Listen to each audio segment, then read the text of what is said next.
Espera. Antes de que te revele lo que sucedió en esta increíble historia. Si ya estás listo para ser mi cómplice en esta aventura, suscríbete ahora mismo y deja tu me gusta. Es hora de que la historia comience. Me llamó basura frente a todos para humillarme, pero no sabía que yo era la dueña de su imperio. El despertar de la mujer invisible. No eres nadie, solo basura. Sal de mi oficina. La voz de mi suegra resonó en la sala de juntas con paredes de cristal como un disparo. Las conversaciones se congelaron. Los bolígrafos dejaron de moverse. 12 ejecutivos me miraron fijamente, como si me hubieran sacado a rastras de la calle en lugar de haberme invitado a una reunión trimestral. Ella no bajó la voz. Quería testigos. La gente como tú no pertenece aquí, continuó, con los labios curvados por el asco mientras ordenaba a seguridad que me echara. Por un segundo, la sala se inclinó. No fue por la sorpresa, sino porque finalmente comprendí algo que había estado fingiendo no ver durante años. Mi nombre es Evelyn Ross. Tengo 34 años y estoy casada con su hijo, Daniel. Hasta ese momento, yo era la mujer invisible que se escondía tras un imperio multimillonario, fingiendo no ser más que un adorno. Me puse de pie lentamente, alisando mis palmas sobre mi abrigo y sintiendo el calor de cada mirada. Daniel estaba sentado al otro extremo de la mesa, con los ojos fijos en su portátil. No levantó la vista. Nunca lo hacía cuando su madre decidía humillarme. El silencio era su especialidad. Mi suegra, Margaret Ross, era la dueña de Ross and Hall Logistics. Al menos eso creía el mundo. Contratos de transporte, licitaciones gubernamentales y rutas marítimas internacionales llevaban su sello. Su nombre figuraba en el edificio y su rostro en las portadas de las revistas, pero el dinero era mío. No heredado, ni regalado, ni prestado. Simplemente mío. 5 años antes, cuando su empresa se ahogaba en deudas y los bancos le cerraban las puertas, me infiltré discretamente. Utilicé inversiones fantasma y canales de capital privado a través de firmas que ella nunca se molestó en investigar. No buscaba poder, buscaba paz. Quería una familia y deseaba que Daniel estuviera orgulloso de mí. En cambio, Margaret me llamó basura frente a todos los que importaban. Los guardias de seguridad dudaron. Me conocían. Les sonreí con una calma educada que me sorprendió incluso a mí. Les dije en voz baja que me iba y que no hacía falta que me tocaran. Mientras caminaba hacia la puerta, Margaret soltó una carcajada y me ordenó que no volviera. Me detuve con la mano apoyada en la fría manija de metal y me giré lo suficiente para mirarla a los ojos. Por primera vez, no aparté la mirada. Ese fue el momento exacto en que dejé de ser su nuera y me convertí en su mayor problema. No lloré en el ascensor ni en el estacionamiento. Esperé hasta estar sola en mi auto, con las manos en el volante y el motor apagado, mientras la ciudad zumbaba a mi alrededor como si nada hubiera pasado. Fue entonces cuando la presión finalmente habló. Daniel y yo no siempre habíamos sido así. Alguna vez me tomó de la mano en cafés baratos, prometiendo que construiríamos algo juntos. Pero en el momento en que el negocio de su madre empezó a tambalearse, él cambió. Llegaron las noches largas y las respuestas vagas. El recurrente no lo entenderías, Eve. Y yo le dejé creer que la verdad era más fea de lo que él imaginaba. Hace 5 años, la empresa de Margaret estaba a semanas de colapsar. Demandas, proveedores impagos y un contrato gubernamental a punto de ser revocado la asfixiaban. Daniel llegó a casa borracho una noche y murmuró que, si ella perdía la empresa, nos destruiría a todos. Así que intervine en silencio. Liquidé mi cartera de tecnología, canalicé capital a través de fondos privados y firmé garantías por las que nadie preguntó, porque nadie imaginaba que yo fuera capaz de salvarlos. Margaret nunca me dio las gracias. Apenas me toleraba. Para ella, yo era solo la chica de clase inferior con la que su hijo se había casado. Mientras me alejaba de aquel edificio de cristal, mi teléfono vibró con un mensaje de Daniel. Mamá está estresada. No le des más importancia de la que tiene. Miré la pantalla y reí. Fue una risa cortante y hueca, porque el problema ya era grande y estaba a punto de volverse insoportable. La semana siguiente fue como caminar por una casa donde cada tabla del suelo crujía, aunque nadie admitiera el ruido. Daniel dejó de llegar a tiempo y, cuando lo hacía, no soltaba el teléfono. El nombre de Margaret parpadeaba constantemente en su pantalla como una luz de advertencia que ninguno quería reconocer. En la cena, él hablaba de la empresa como se habla de un familiar moribundo, en un silencio tenso y de luto. Una noche le pregunté si le había dicho a su madre que yo era una de las inversoras. Ni siquiera se detuvo a pensar. Me dijo que no y que yo tampoco debería hacerlo. Sentí un frío intenso en el pecho al preguntarle por qué. Finalmente me miró de verdad y su voz se apagó al confesar que, si ella sabía que yo tenía influencia, me destruiría, y él no podría protegerme. Era irónico. Quería protegerme de la mujer cuyo imperio existía gracias a mí. A la mañana siguiente recibí un correo electrónico automático.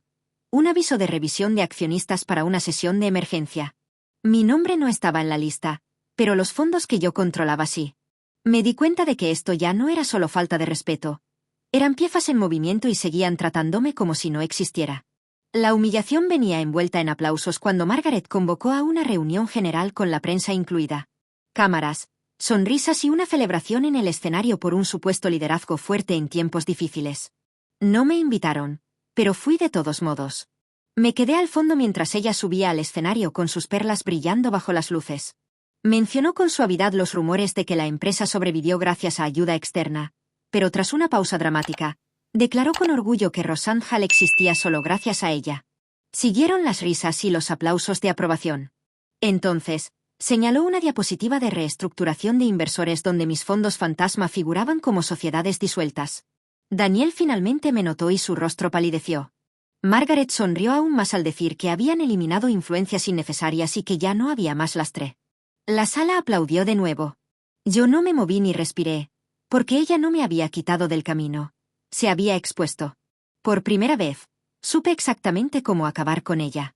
Volví a casa y me senté en la oscuridad. Sin derrumbarme, dejando que el dolor se transformara en algo utilizable.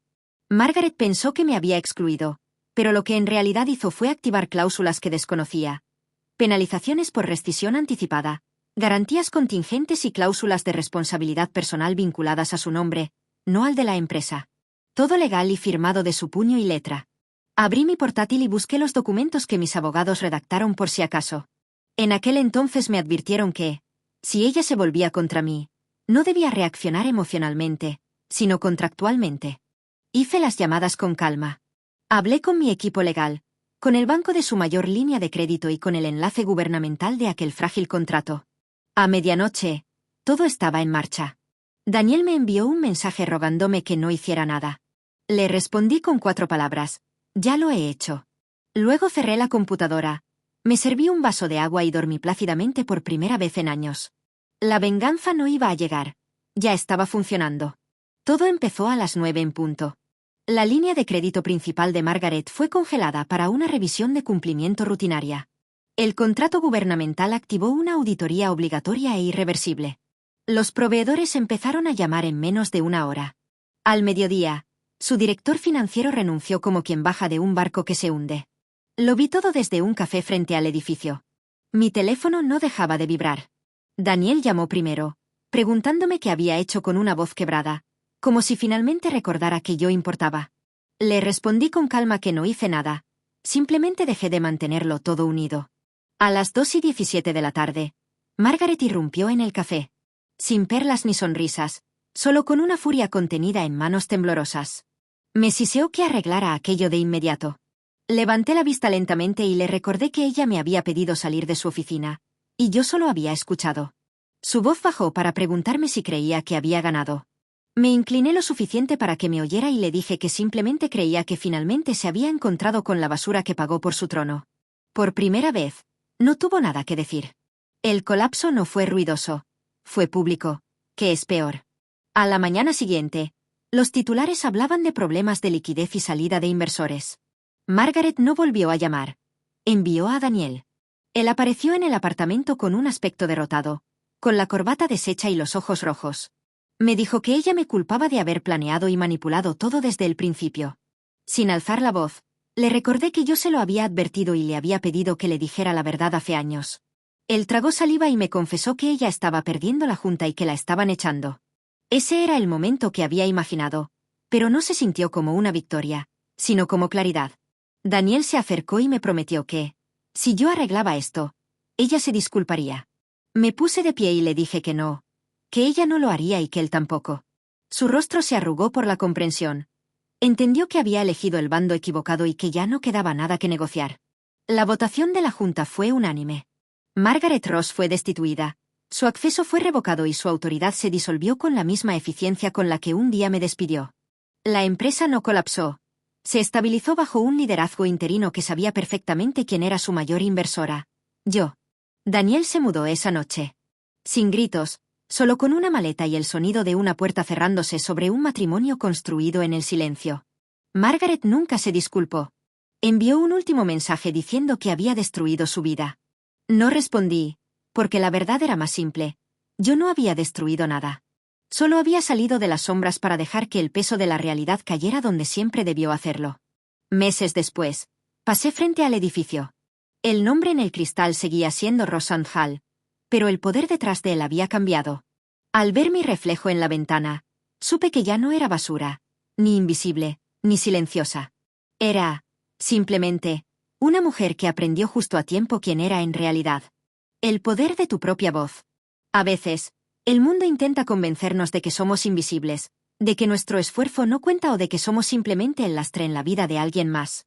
Pero, como acabamos de ver en la historia de Evelyn, la verdad siempre encuentra su camino y el valor real no se grita, se demuestra con hechos.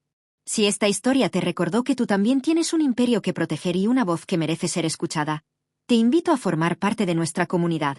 No dejes que el algoritmo decida por ti. Toma el control hoy mismo. ¿Cómo puedes apoyarnos? Dale me gusta.